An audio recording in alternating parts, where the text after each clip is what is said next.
সাকিব আল হাসানকে ছাড়া বাংলাদেশ এর আগেও আন্তর্জাতিক ম্যাচ খেলেছে, কিন্তু এবার পরিস্থিতি একটুই ভিন্ন। টেস্ট সিরিজ চলাকালীন কানপুর টেস্টের আগে ওই সংস্করণ এবং টি-20 থেকে অবসরের ঘোষণা দেন সাকিব আল হাসান। ভবিষ্যতে টি-20তে ফেরার দরজা খোলা রেখেই জানিয়ে দেন, গত টি-20 বিশ্বকাপেই এই সংস্করণের শেষ ম্যাচটি খেলে ফেলেছেন তিনি। আর দেশের মাটিতে তার শেষ টেস্ট খেলতে যাওয়ার ইচ্ছাটা পূরণ হয় কিনা সেটা সময়ই বলে দেবে। আপাতত বাংলাদেশের সামনে এখন সাকিবকে ছাড়া দল সাজিয়ে নেওয়ার চ্যালেঞ্জ।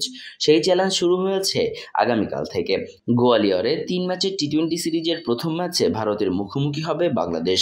ম্যাচটি শুরু হবে বাংলাদেশ সময় সন্ধ্যা 7:30টায়। আজ এই ম্যাচ সামনে রেখে গোয়ালিয়রে সংবাদ সম্মেলনে এসেছিলেন বাংলাদেশ দলের ব্যাটসম্যান তাওহিদ হৃদয়। সেখানে উঠল সাকিবের না থাকার প্রসঙ্গ। হৃদয়ের কাছে জানতে চাওয়া হয়েছিল, সাকিবকে ছাড়া খেলার চাপটা কেমন। হৃদয় বলেছিলেন, আন্তর্জাতিক ক্রিকেটে চাপ সবসময় থাকে, যদি সেটা মাথায় থাকে তো পারফর্ম করা যাবে না। আমাদের প্রক্রিয়া মেনে চলতে হবে, ভালো করার চেষ্টা করতে হবে। আর সাকিব ভাই নেই, অবশ্যই আমরা সাকিব ভাইকে মিস করব, কিন্তু এখান থেকে একদিন না একদিন সবাইকে যেতেই হবে।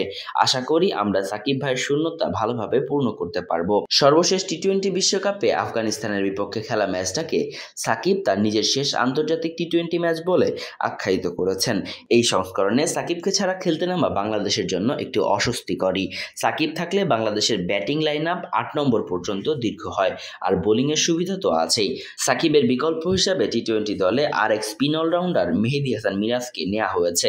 গতকাল সংবাদ সম্মেলনে এ নিয়ে বাংলাদেশ অধিনায়ক নাজমুল হোসেন শান্ত বলেছেন, সাকিব ভাইয়ের ব্যাপারটা হলো, অবশ্যই উনি যেহেতু এতদিন ছিলেন, এখন একটু মানিয়ে নিতে সমস্যা হবে, একাদশ সাজাতে একটু সমস্যা হবে, কারণ সাকিব ভাই দুই দিক থেকে ভালো সমন্বয় এনে দিতেন। আমরা মিরাজকে দলে নিয়ে এসেছি, আশা করব মিরাজ যেন ওই জায়গাটায় দ্রুত মানিয়ে নিতে পারেন।